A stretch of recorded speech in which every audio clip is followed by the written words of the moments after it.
One thing our text considers here is that Isaiah was a prophet that spoke a lot about repentance. In his lifetime, he watched as the armies of Assyria destroyed the northern kingdom, and he continued to preach words of encouragement in spite of it.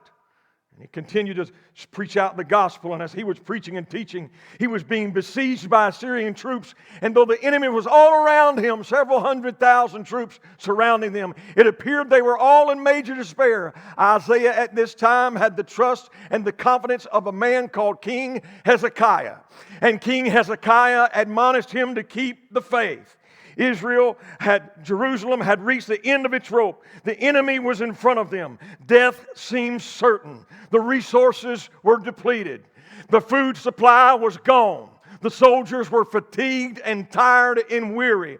Isaiah begins encouraging them not to lose their faith in God, but to tie a knot in the rope of trust and hold on.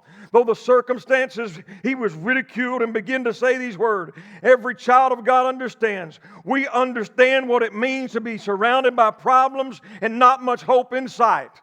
But I've got some good news for you today. There's one on your side. I know you've been there in that trial when you say, God, I don't know where you're at. But I've also been there when He said to me, I've never left you. I've never forsaken you. I'm with you now. I'll be with you in the morning, and I'll be with you next week. I am God, and beside me there is no other.